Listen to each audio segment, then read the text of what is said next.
በስመ አብ ወወልድ ወመንፈስ ቅዱስ አሐዱ አምላክ አሜን። ስብሐት ለእግዚአብሔር ለዘአብጽሐነ እስከ ዛቲ ሰዓት።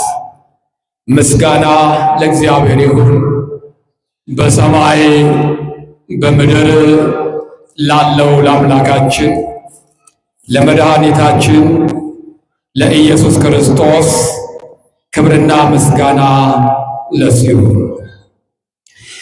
የቅኔ መሐሌቱና የቤተ መቅደሱ ግርማ ሞገስ ናቸው።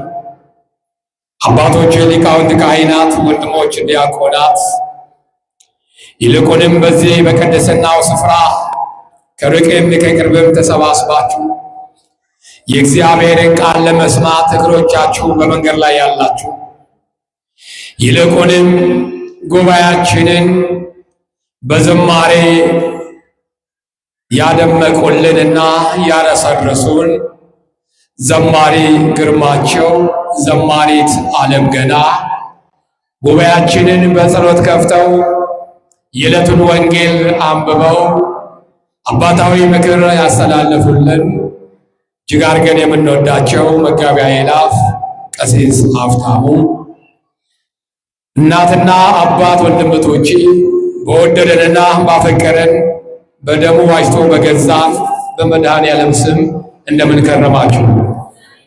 እንደምን ከረማችሁ? እንደምን ሰነበታችሁ? አሜን። የአባቶቻችን አምላክ ይህችን ጊዜና ይህችን ሰዓት ባርኮ ቃል ወደሚነገርበት ስም ወደሚጠራበት ወደዚህች ቅድስት ስፍራ የሰበሰበን የአባቶቻችን አምላክ ከተኩላ ዝምድና ርዕሳችን ይሄ ነው። የማቴዎስ ወንጌል ምዕራፍ 7 ቁጥር 15 የበግ ለምድ ለብሰው ከሚመጡባችሁ በውስጣቸው ግን ነጣቂ ተኩላዎች ከሆኑ ከሐሰተኛ ነቢያት ተጠንቀቁ።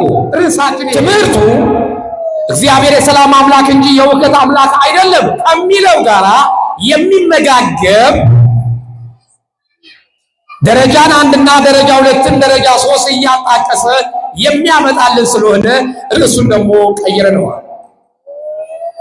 የበግ ለምድ ለብሰው ከሚመጡባችሁ ከሐሰተኛ ነቢያት ተኩላዎች ተጠንቀቁ አለ። የበግ ለምድ ለብሰው ከሚመጡ አለ። የበግ ለምድ ለብሰው ከሚመጡ ማለት አረፍተ ነገሩ ምንድነው? የበግ ለምድ የሚለብስ ብዙ ተማሪዎች አሉን። በተለይ በቤተ ክርስቲያናችን በገዳም በአብነት ትምህርት ቤት የበግ ቆዳ ለብሰው አክፋዳ ይዘው በረባሶች ለእጃቸው ብትር ይዘው የሚከላከሉ የሚሄዱ ተማሪዎች እነሱ ለመከር ነው ወይ? የበግ ለምድ ለብሰው ልብሳቸው የበግ ለምድ ነው። የበግ ለምድ የተባለው ግን እነዛን የአብነት ተማሪዎች የቆሎ ተማሪዎችን ሳይሆኑ ትርጓሜው እንደዚህ ነው። የበግ ለምድ በግ ፍየል የሚለዩት አንድ በድምፅ ሁለተኛ በምናቸው ይለያሉ? በምላቸው ይለያሉ? በቆዳቸው ይለያሉ። አንድ በድምፅ ሁለተኛ በቆዳቸው።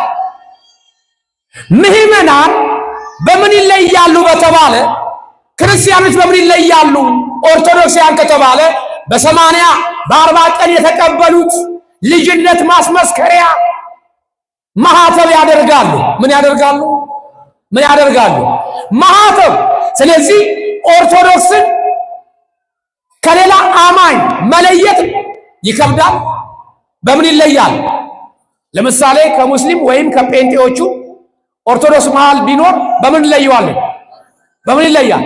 በማህተቡ። በጉን ከፍየሉ፣ ፍየልን ከበግ በቆዳ እንደምትለይ ሁሉ የኦርቶዶክስ አማኞችን መለያ የሆነ በ80 በ40 ቀን ያገኘንበት ቤተክርስቲያን ማህተብ ብላ የሰጠች በአንገታችን ላይ የታሰረ መንግሥተ ሰማያት የምንገባባት ቅድስት ቤተክርስቲያን መንፈስ ቅዱስ እፍ ብላ በላያችን ላይ ካሳደረችብን በኋላ ካቆረበችን በኋላ ስጋውን ደሙን ከሰጠችን በኋላ እኛ ከኃጢአት ከዓለም ተለይተናል። ከጨለማው ገዢ ሳይሆን መንፈሳዊ አባት አለን። እሱም መድኃኔዓለም የበግ ለምድ ለብሰው ከሚመጡ ነጣቂ ተኩላዎች አማኝ መስለው ማለት ነው፣ በግ መስለው ድንግል ማርያምን የሚወዱ መስለው የበግ ለምድ ለብሰው ሲሄድ መጽሐፍ ቅዱስን ይዘው እኛ የምንከተለው መጽሐፍ ቅዱስ ነው አይደለም አይደል? ልክ በግ ገለባ ምግቧ እንደሆነ ሁሉ ገለባውን ስታይ እየጮች ወደ ገለባው እንደምትሄድ ሁሉ ምዕመናንም መጽሐፍ ቅዱሳቸው የሕይወት መመሪያቸው ካለማወቅ ወደ ማወቅ የሚመጡበት መንገድ ስለሆነ የበግ ለምድ ለብሰው የሚመጡባችሁ አለ ክርስቶስ። የበግ ለምድ ለብሰው ከሚመጡ መጽሐፍ ቅዱስን ይዘው ከሚመጡ ይሄ ነው በግ የተባለ። ግን አለ በውስጣቸው ምን አለ? ነጣቂ ተኩላዎች ናቸው። ነጣቂ ተኩላዎች ንግግራቸው በግ የሚመስሉ በእጃቸው አማኞች የሚቀበሉትን መጽሐፍ ቅዱስ ይዘው ይታያሉ። ነገር ግን አለ በውስጣቸው ነጣቂ ተኩላዎች ናቸው። የበግ ለምድ ለብሰው ከሚመጡ በውስጣቸው ግን ነጣቂ ተኩላዎች ከሆኑ ከሐሰተኛ ነቢያት ተጠበቁ። ከምን ተጠበቁ?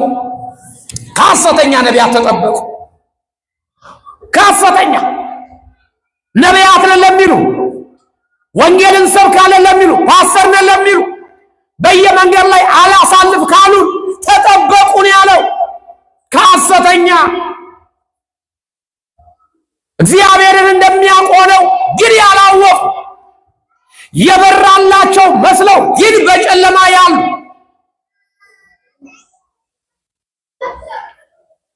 የልጅነት ክህደታቸው መንፈስ ቅዱስን ሰድበው ከእግዚአብሔር ለተጣሉ እነዚህ ሐሰተኛ ነጣቂ ወይም ከኩርንችት በለስ ይለቀማልን አለ። በለስ ታውቃላችሁ? በለስ ታውቃላችሁ? ሰሜን ክልል ትግራይ ያለ ሰው ያውቀዋል። ሌሎቻችሁ በለስ ታውቃላችሁ? ሩቅ አትሂዱ፣ መቀሌ መሄድ አያስፈልግም። እዚሁ በከተማ ውስጥ በጋሪ እየተገፋ የሚበላል በለስ ነው የሚባለው አይደል? ነው አይደል? እሾሃማው በለስ። መጽሐፍ ቅዱስ ምን አለ? ከኩርንችት ወይም ከሾህ በለስ ማፍራት ወይም መልቀም ይቻላል አለ። በለስ ምግብ ነው። በትግራይ ጥሩ ምግብ ነው። ልክ እኔና እናንተ አፕል፣ ብርቱካን እንደምንለው በዛ ትልቅ ቦታ ያለው ምግብ ነው። ይሄ በገዳማትም አባቶቻችን ገዳም ውስጥ ያሉ አባቶቻችን የሚመገቡት ምግብ ነው። በለስ ከኩርንችት ከፍሬያቸው ታውቃቸዋላችሁ ካለ በኋላ ከሾህ ወይም ከኩርንችት በለስ መልቀም ይቻላልና፣ በለስ መልቀም አይቻልም። ከነሱ በጎ ምግብ አይገኝም ማለት። ከሾህ ከኩርንችት በለስ ማፍራት እንደማይችል ሁሉ ወይም መልቀም እንደማይቻል ሁሉ አለ ከመናፍቃን አለ በጎ ነገር አይገኝም ማለት። እነሱ ማለት እሾህ ናቸው አለ። እነሱ ማለት ኩርንችት ናቸው አለ። እኔ አይደለም የሰደብኩ፣ መጽሐፍ ቅዱስ በእነሱ እጅ ያለው መጽሐፍ ቅዱስ ነው የሚናገረው። በእኔም በእነሱ እጅ ያለው እየጠቀስኩ ያለሁት ብሉይ ኪዳን አይደለም። ምናልባት ተጋብዛችሁ ከመጣችሁ አዲስ ኪዳን እንቀበላለን ብላችኋል። መጽሐፍ ቅዱስና መጽሐፍ ቅዱስ ብቻ የምንቀበለው ብላችኋል። ይሄው በመጽሐፍ ቅዱስ የምንዳኝ ሌላ መጽሐፍ አልቀላቅልም። አዋልድ መጽሐፍ አይደለም እየጠቀስኩ ያለው። ከፍሬያቸው ታውቃቸዋላችኋል። ከሾህ ወይም ከኩርንችት በለስ መልቀም ይቻላል። እንደማይቻል ሁሉ ከመናፍቃንም በጎ ነገር አይገኝም። እነሱ እሾሆች ናቸው፣ እነሱ ኩርንችት ናቸው አለ። ኩርንችት የኃጢአት ኩርንችት፣ የኃጢአት እሾህ የሚያደሙ እሾህ ትልቅ ትንሽ ኃይልም ሲወጋ ይመርጣል። እሾህ ሲወጋ ይመርጣል። እሾህ ቦታ ብትሄዱ ውይ አንተ ሕፃን አልወጋህም ይላል። ከረገ ይላል ይወጋል። ድብና አርጎ አይ እድሜሽ ገብቷል አንቺን አልወጋሽም ማለት ድብና አርጎ ይወዳል። የዘመኑ መናፍቃንም እንደ ሾህ በየመንገድ ላይ የሚዋጉ ናቸው አለ። በየስቴሽኑ በየፌርማታው በየሃይገሩ በየመንገድ ላይ እሾህ የሆነውን ቃላታቸውን ይወረውራሉ። ስለዚህ ምን አለ? ከሐሰተኛ ነቢያት ተጠበቁ። ከሐሰተኛ ወንጌል ሰባኪ መስለዋል ከሚመጡ ጌታን እናውቃለን ብለው አገለገልን ብለው ከሚሰብኩ ተጠንቀቁ። ከነዚህ ከሐሰተኛ ነቢያት ተጠበቁ። እንዲሁ አለ መልካም ዛፍ ሁሉ መልካም ፍሬ ያደርጋል አለ። ምን ዛፍ? መልካም። እንዲሁ ሁሉ መልካም ዛፍ ሁሉ መልካምን ፍሬ ያደርጋል። ክፉ ዛፍ ግን ከፍሬው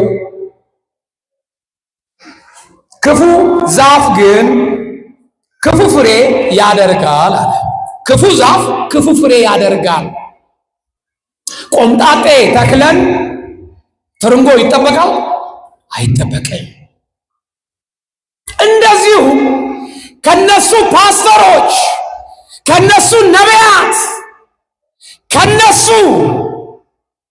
ወንጌል ሰባኪነን ከሚሉት በጎ ነገር አይጠበቅም ማለት። በጎ ነገር አትጠብቁ። ክፉ ፍሬዎች ናቸው። ከፍሬያቸው፣ ከንግግራቸው፣ ካረማመዳቸው ታውቋቸዋላችሁ። ተቆጠቡ። የበግ ለምድ ለብሰው ከሚመጡ ከነዚህ ከሐሰተኛ ተጠበቁ። ለዚህ ነው ቤተ ክርስቲያን ደጋግማ ከመናፍቃን ራሳችሁን ጠብቁ እያልኩ። ለምን? ቃሉ ጌታ ኢየሱስ ክርስቶስ እነሱን ስላወገዘ ስላልደገፈ። እንመጣለን፣ መጽሐፍ ቅዱስ ላይ እንመጣለን። ክፉ ፍሬ ያፈራል ወይም ክፉ ዛፍ መልካም ፍሬ ማፍራት አይቻለውም ማለት። መልካም ዛፍ ክፉ ፍሬ ማፍራት እንደማይችል ሁሉ ክፉ ዛፍም ክፉ ፍሬ እንደሚያፈራ ሁሉ መልካም የማያፈራ ዛፍ ሁሉ ይቆረጣል አለ። መልካም ፍሬ የማያደርግ ሁሉ ዛፍ ሁሉ ይቆረጣል። መልካም ፍሬ የማያፈራ ዛፍ ሁሉ ምን ይላል አለ? ምን ይሆናል አለ? ይቆረጣል። መልካም ነገር የማያደርግ የማይጾም፣ የማይጸልይ፣ የማይሰግድ፣ የማይመጸውት በ80 በ40 ቀን የተቀበለው ልጅነቱን የማያከብር የአምላክን እናቴ ነች ብሎ የማይቀበል እንዲህ አይነት ዛፍ ይቆረጣል አለ። ይቆረጣል። መልካም ፍሬ የማያፈራ ዛፍ ሁሉ ይቆረጣል፣ ይጠላል። በማን? በእግዚአብሔር ፊት እንዲህ አይነት ፍሬ የሚያፈራ ሰው ጸያፍ፣ የተረገመ፣ እንደ አርዮስ የተወገዘ ነው። ይቆረጣል፣ ወደ እሳትም ይጣላል አለ። ወዴት ይጣላል? ወደ እሳት። ተቆርጦ ቢወድቅ ምን ችግር አለው? ግን አካባቢን እንዳይበክል ወደ እሳት ይጣላል። ወደ እሳት ላለመጣል ወገኖች፣ በዚህ ብርድ፣ በዚህ በማይመች ስፍራ አንዳንዱ ወንበር ላይ፣ ሌላው ግማሽ በግማሽ ወንበር ላይ አጥቶ ወገባችሁ ስራ ላይ ቀን ውሎ እንደገና ቤተክርስቲያን መጣችሁ ቆማችሁ የምትማሩት ፍሬ ለማፍራት ነው። መልካም ፍሬ ለማፍራት ላለመቆረጥ በእግዚአብሔር ፊት 30፣ 60፣ 100 ፍሬ አፍርተን ለመገኘት ነው። ሌላ ምንም አይደለም። ለመብላት ለመጠጣት አይደለም። ለመኖር ላለመኖር አይደለም። ያሰባሰበን ነገር ቢኖር የህይወት ጉዳይ፣ የመንግስት ሰማያት ጉዳይ፣ የመጽደቅ ያለመጽደቅ ጉዳይ ነው ያሰባሰበን። ስለዚህ ምን አለ? ወደ እሳት ይጣላል፣ ይቆረጣል። መልካም ፍሬ የማያፈራ ዛፍ ሁሉ ይቆረጣል፣ ወደ እሳት ይጣላል። ያ እሳት ወደማይጠፋበት፣ ትሉ ወደማንቀላፋበት፣ ዋይታ ጩኸት የበዛበት፣ ረፍት የሌለበት፣ እናት ልጇን፣ ልጅ እናቱን ማዳን በማይቻልበት፣ ይቅር በለኝ መባል የማይቻልበት፣ እንደገና ንስሐ ልግባ መባል የማይቻልበት የዘላለም እሳት ላለመግባት ነው። እንኳን የዘላለም እሳት ገብተን እኔና እናንተ እዚህ የምንገለገልባት አባቶቻችን ሊቃውንቶች ሲናገሩ ምግብ የምናበስልበት እሳት የገሃነመ እሳት የሰባተኛው ጭማቂ ነው ይላል። የሰባተኛው ጭማቂ። አሁን ሰው ቅራሪ ከሰከረ ጤነኛ ነው? በውሃ እንደሰከረ ይቆጠራል። በቃ አቅም የለውም ማለት ሰውዬው። በቅራሪ ከሰከረ ያሰክራል። እንግዲህ ዋናው ጠላ ነው፣ ሁለተኛው ቅራሪ ነው። ግን የቅራሪ 7 ጊዜ ቅራሪ ሆነ እኔና እናንተ አቃጠለን የምንለው ያ ነው። አያችሁት? ያቺ ትንሿ በቅራሪ እንደመስከር ማለት ነው። ዋናው እሳት እዛ ነው ያለው።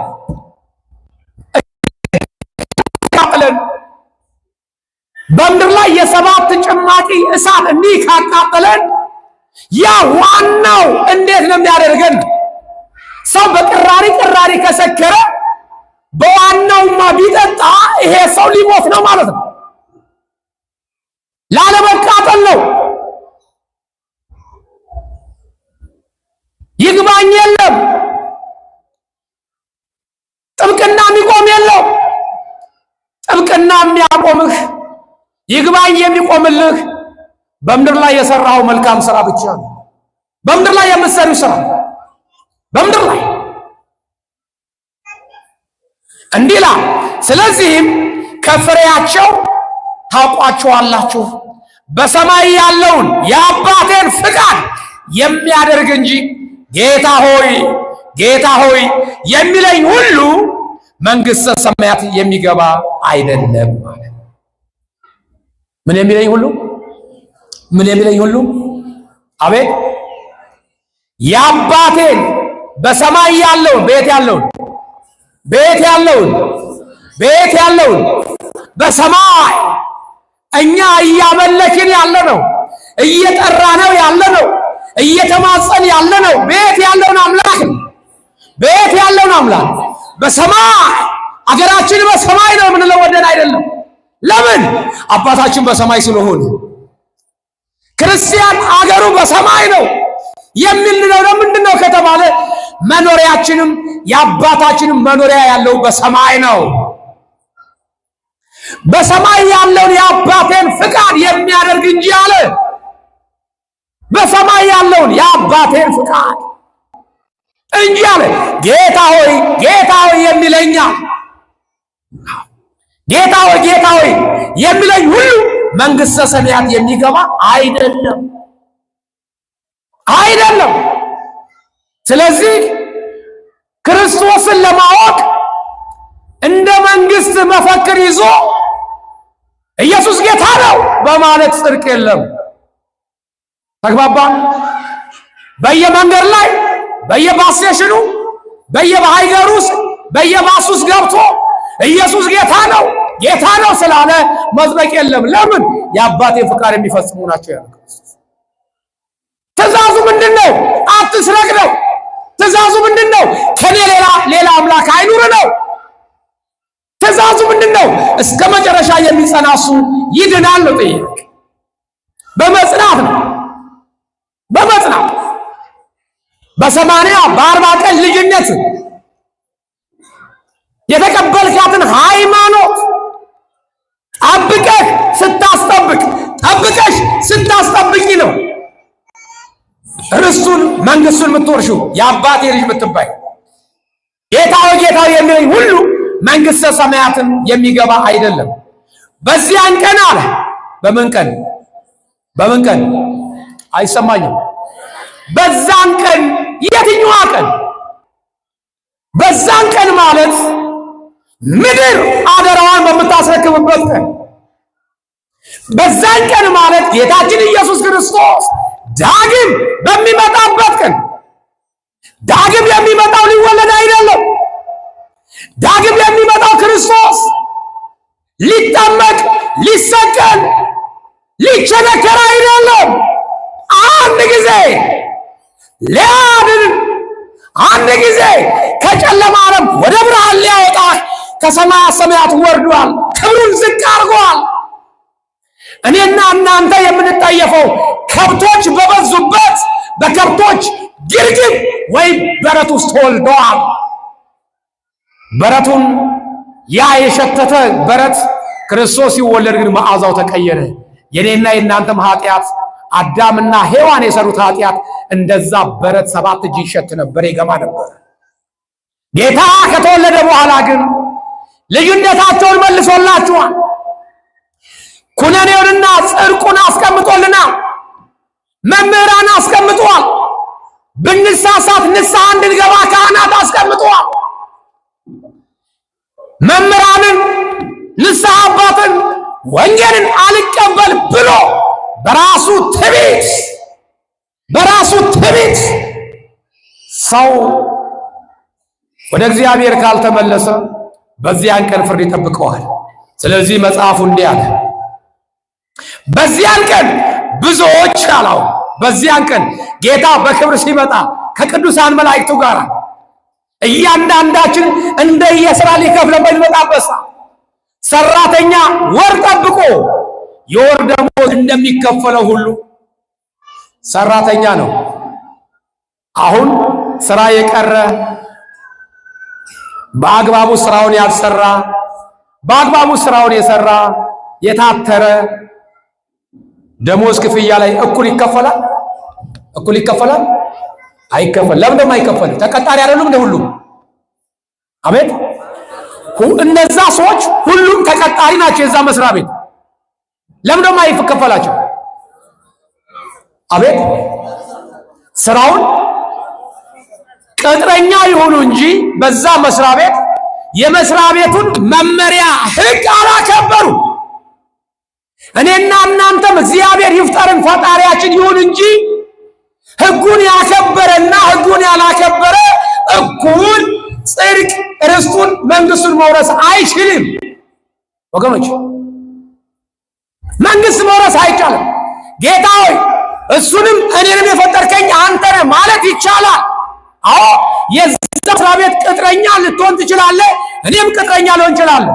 ግን አንተ ሰዓትን ጠብቀ በአግባቡ መመሪያውን ሕጉን ጠብቀ እየሰራህ እኔ ግን እየተንዘላዘልኩኝ ወር ጠብቄ ደሞዝ ሊከፈለኝ ይገባል ማለት አልችልም።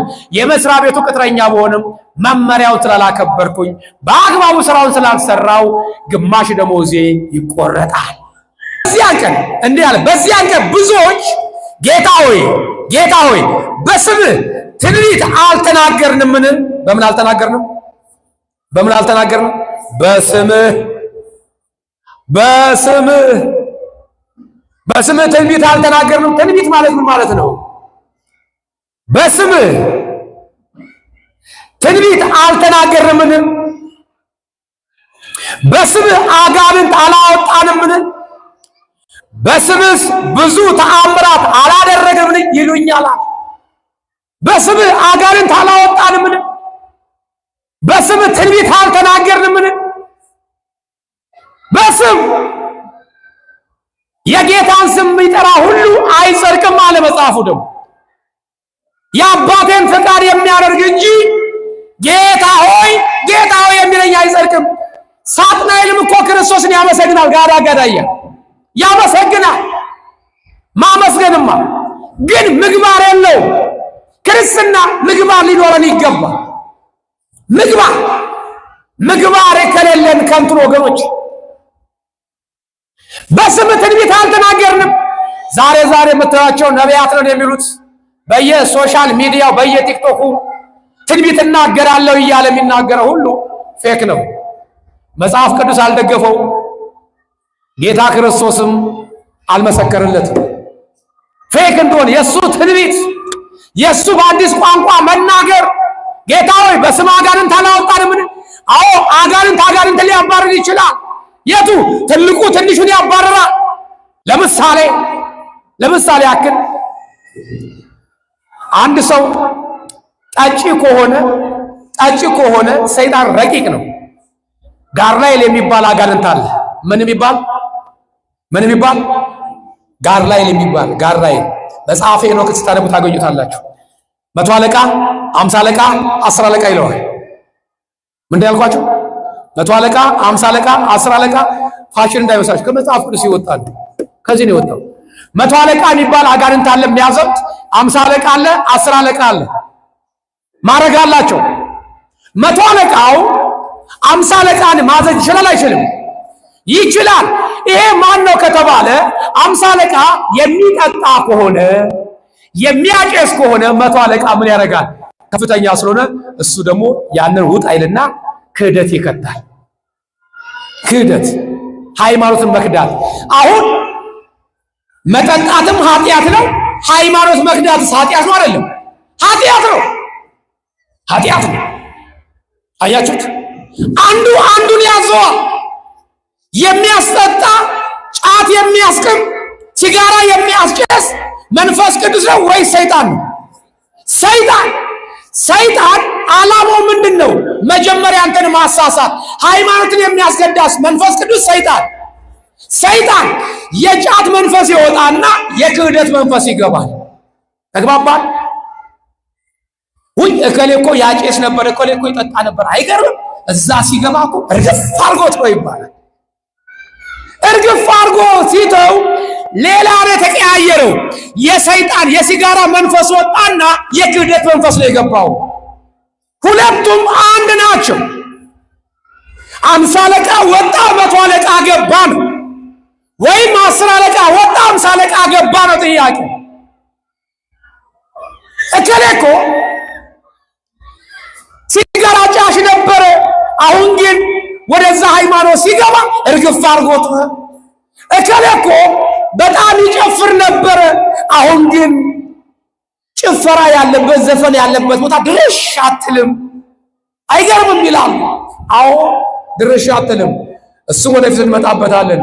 ይዘፈናል አይዘፈንም እነሱ ጋር የሚለው እስክስታ ይጨፈራል አይጨፈር የሚለው በደንብ እናየዋለን።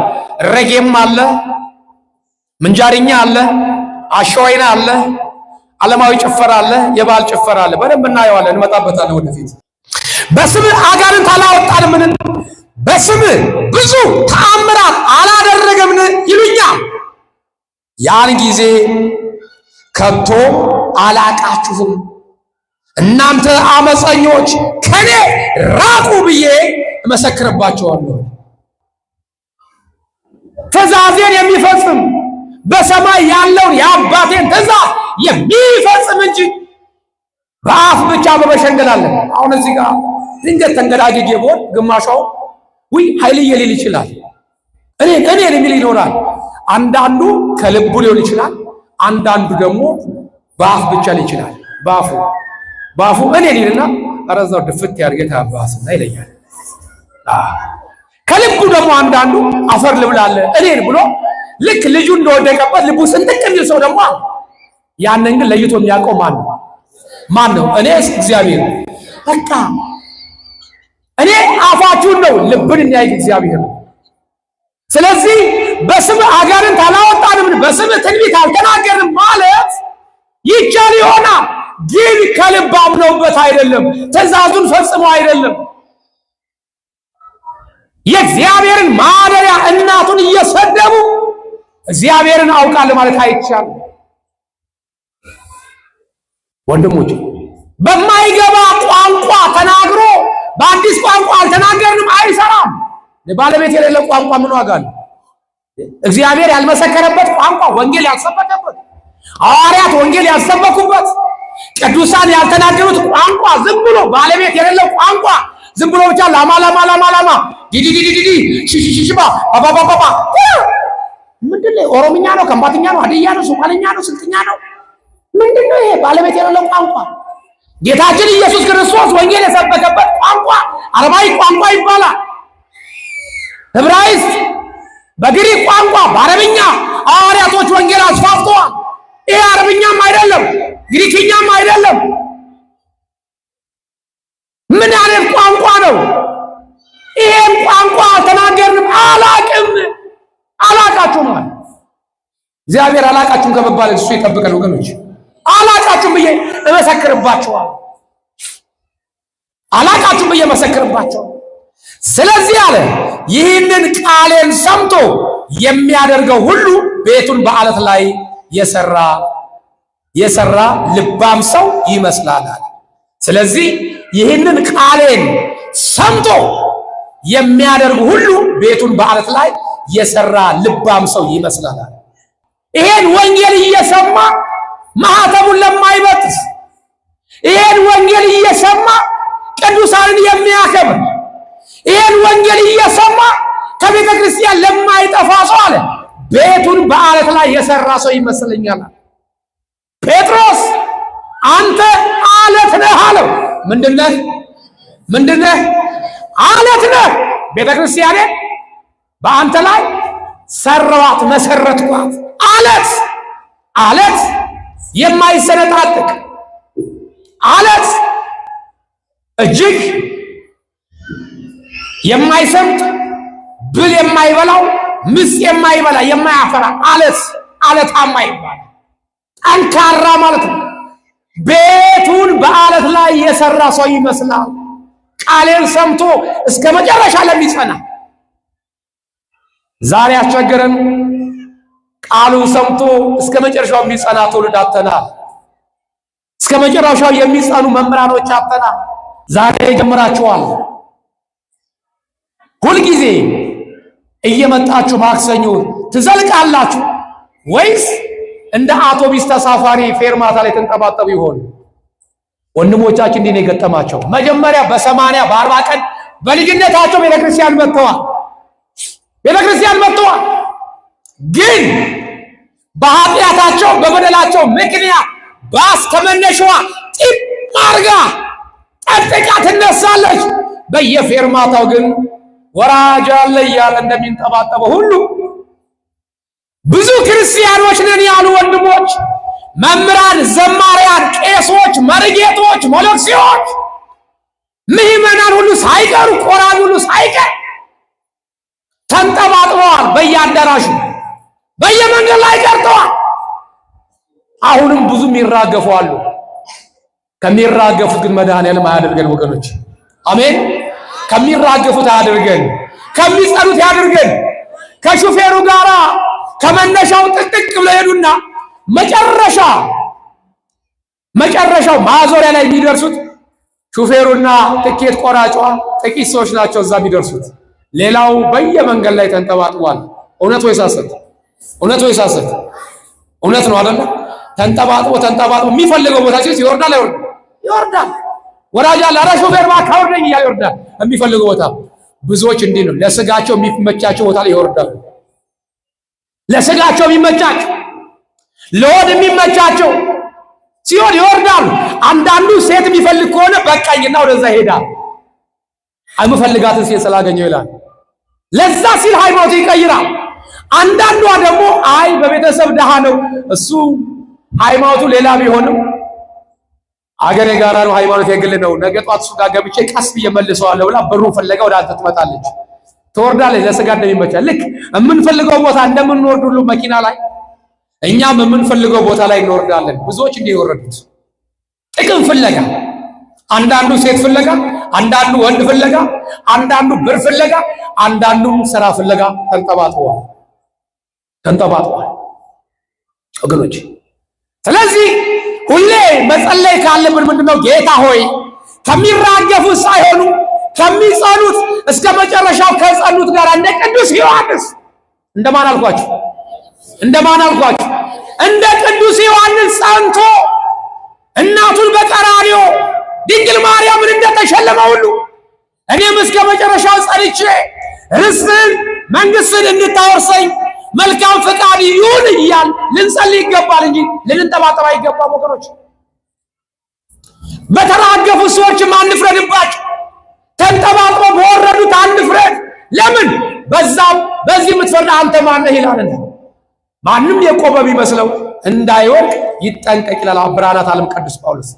ምንድነው ያለው? ማንም የቆመ ቢመስለው እንዳይወድቅ ይጠንቀቅ። እኔ ወንዱ እኔ ጀግናው አይሰራም። አንዳንድ ሰው አይታችኋል።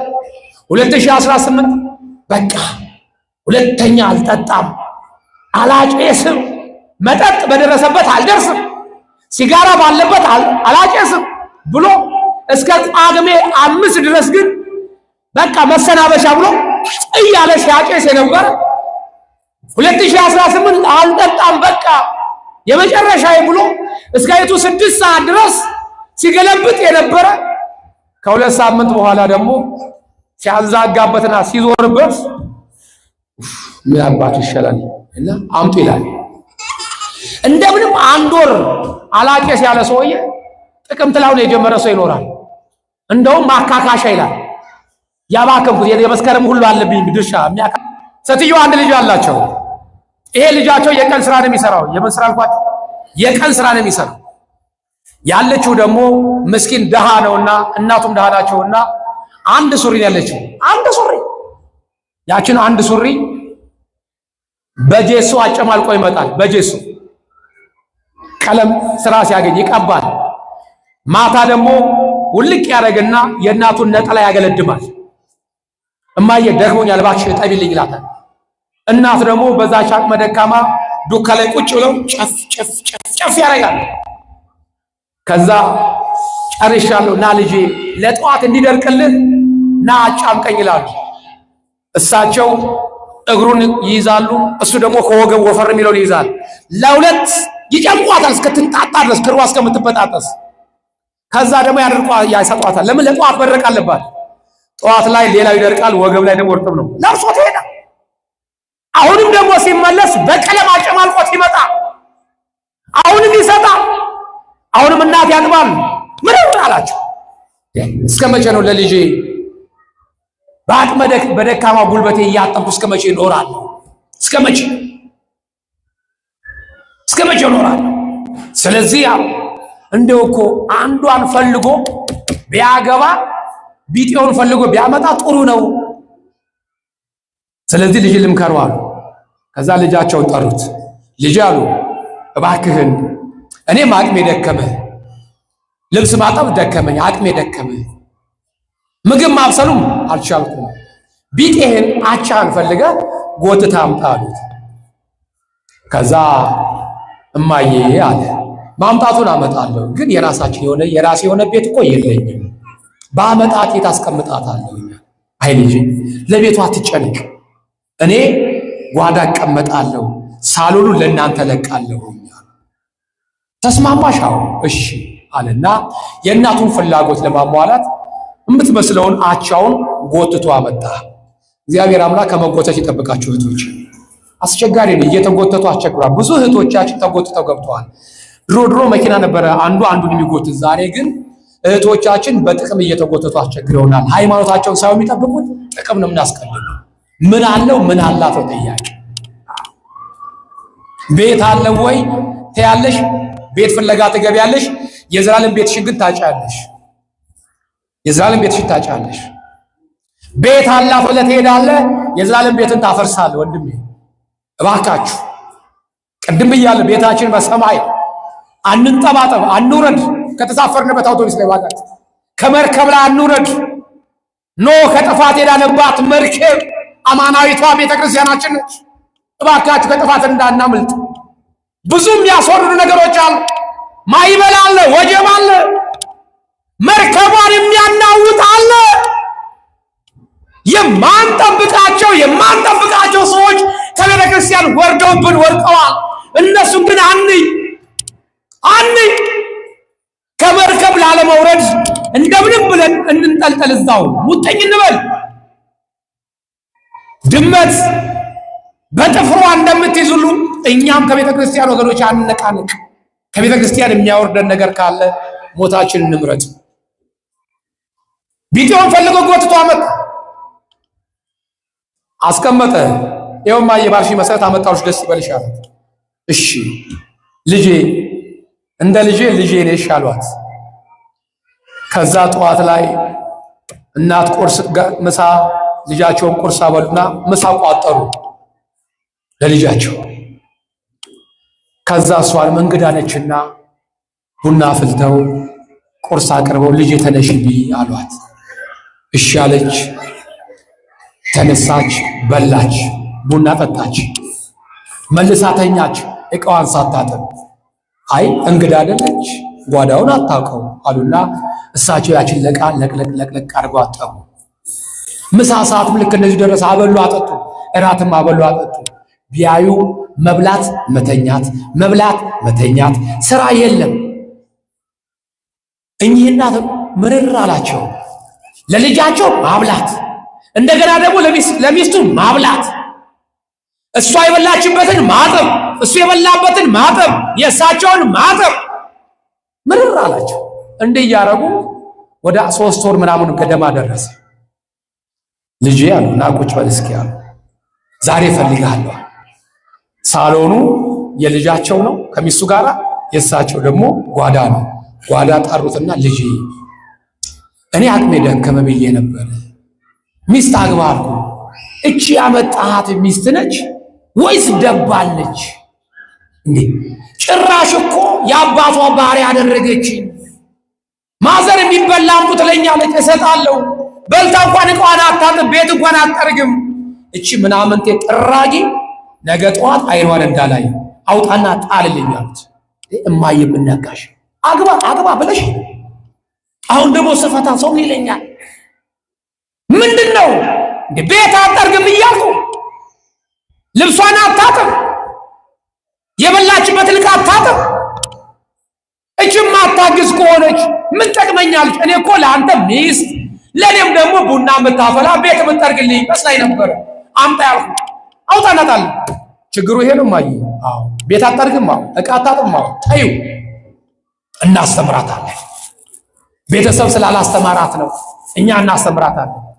እንዴት አድርገን ቤተሰብ ያላሳደጋት ሞያ ያላስተማራትን እንዴት አድርገን እናስተምራታለን? ግድ የለሽም ማየ፣ ዘዴው ነግሬሻለሁ። ይኸውልሽ አንቺም ዕቃውን አትጠቢ የበላሽበትን፣ እሷም አትጠብ። እኔም የበላውበትን አላጥብም። መዘፍዘፊያ ውስጥ ከተችው ቤቱም አይጠረግ። እኔ ማታ ከስራ ስመጣ መጥረጊያውን ያዥና ቤቱን ለመጥረግ ሞክሪ አንቺ። እኔ ደግሞ እማዬ አንቺ እኮ እድሜሽ ገፍቷል፣ አቅመ ደካማ ነሽ፣ በሽተኛ ነሽ፣ ቤቱን እኔ ልጥረግልሽ አምጪ ስልሽ አይቻልም፣ በቤት ውስጥ ከአንድም 2 ሴት እያለ እንዴት ስራ ደክሞ የመጣው ወንድሽ ቤት ይጠርጋል ብለሽ ተናገሪ። ያን ጊዜ ጭንቅላቷን ይነካትና ከሁለታችሁን ይሻላለሁ ብላ ተቀብላ መጥረጊያ ቤቱን ትጠርጋለች። ጥሩ ሐሳብ ነው አሉ እማማ። መጨረሻ ላይ ልክ 11 ሰዓት ላይ ስትሆን ጭራሮ በራለቻቸው። እሷን ቋቋቋቋ እያረገልቻቸው ሲገባ እንደምን ዋላችሁ ሲል እማማ እንደተመከሩት ልክ ካልጋ ስር እንደምንሽር ላጥ አረጉት። መጥረጊያቸው ይጠርጋሉ፣ ሙጭር ሙጭር ያደርጋሉ። ጠዋት ያልተጠረገ እንዴ እማዬ ምን ነው አሞሽ አንዴ ያደርሽው? አቅመ ደካማ ነሽ፣ በሽተኛ ነሽ፣ በያንቺ ቤቱን ይጠርጋል ይላል። አይቻልም ይላሉ እሳቸው። አይቻልም እንደተመከሩት ከአንድም 2 ሴት እያለ ቤት ውስጥ እንዴት ወንድሽ ቤት ይጠርጋል ይላል። እሷ ተኝታ መጽሐፍ ታነባለች አልጋዋ ላይ። አሁንም ይጨቃጨቃሉ። አምጪ አላመጣም፣ አምጪ አላመጣም ይባባሉ እናትና ልጅ። ልጅቷ መጽሐፍ ማንበቧን ተወችና ከደነችና አየች ሲጨቃጨቁ። ምን ያጨቃጭቃቸዋል?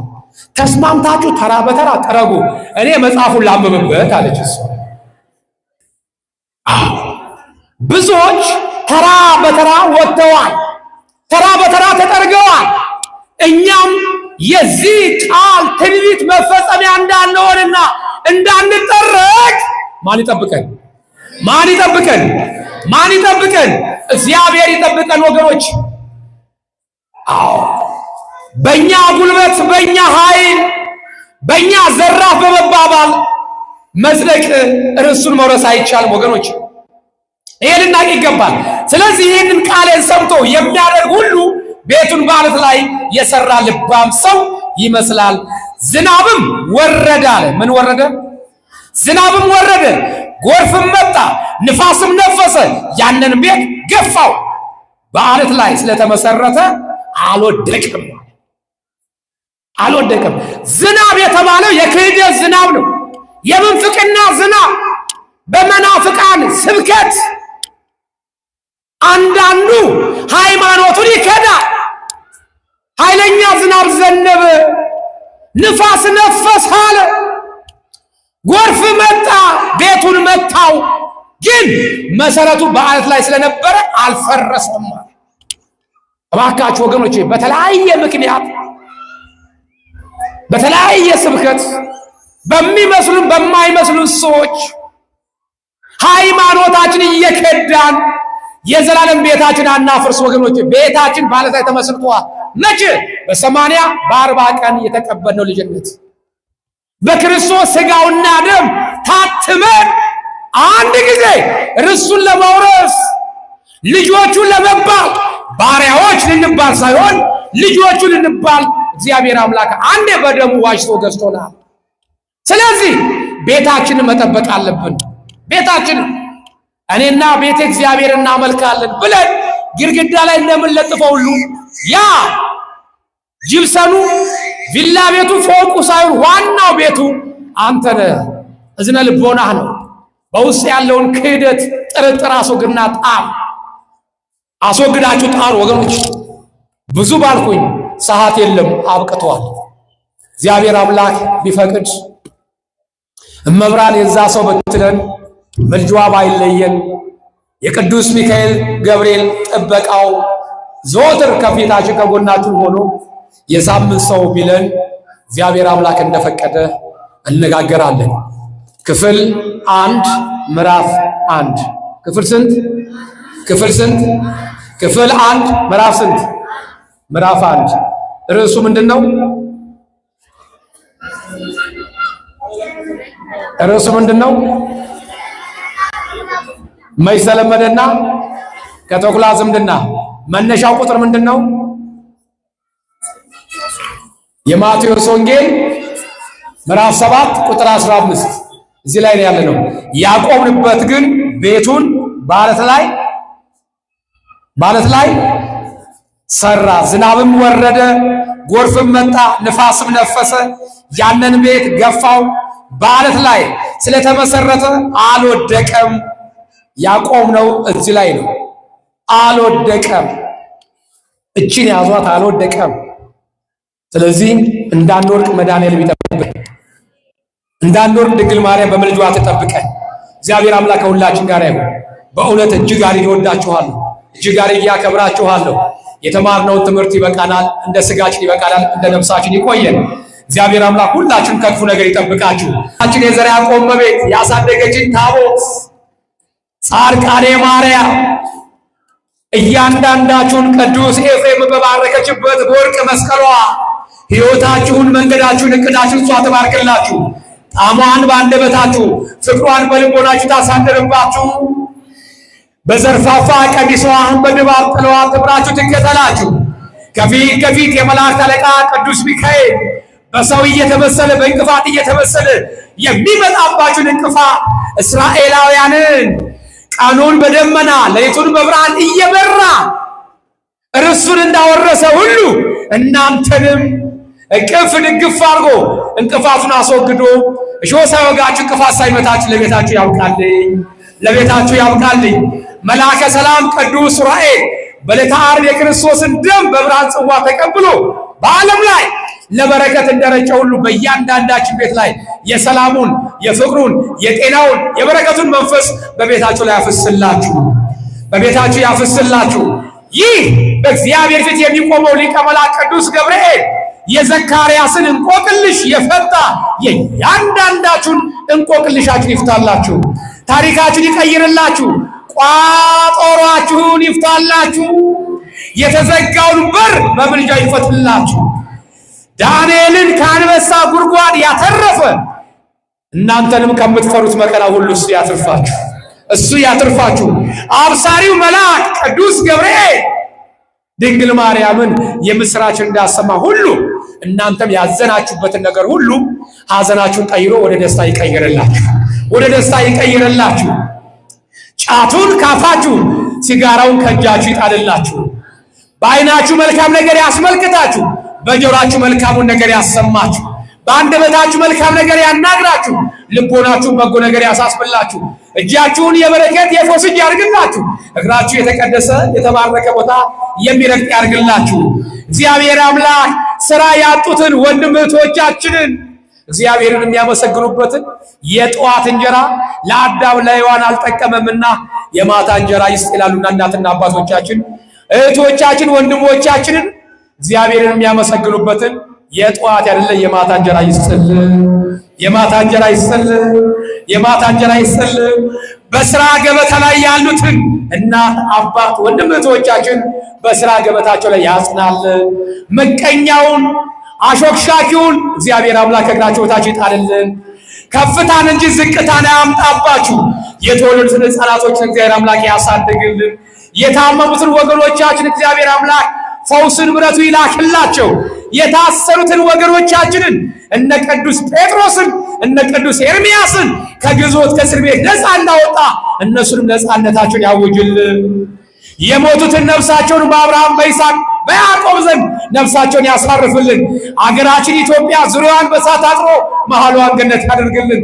ተዋህዶ ሃይማኖታችን ይጠብቅልን። ጠላቶቿን ፈጥነው ከእግራቸው በታች ከእግሯ በታች ያስገዛልን። የሚመሩንን መንፈሳዊ አባቶቻችንን ቋንቋ ከቋንቋ ልብ ከልብ ያገናኝልን። ደብራችንን ደብረ ምሕረት ደብረ ሰላም ያርግልኝ። እወዳችኋለሁ፣ አከብራችኋለሁ። እናቴ ጻድቃኔ ማርያም ክፏችሁን አታሰማኝ። እንዳከበራችሁኝ እሷ ታክብራችሁ። እሺ እንደምትሉኝ ልመናችሁን ጸሎታችሁን እሺ ብላ በጸሎቷ ጣፍጣ ከልጇ ዘንድ ታደርስልኝ። እግዚአብሔር ከሁላችን ጋር ይሁን። ወስብሐት ለእግዚአብሔር።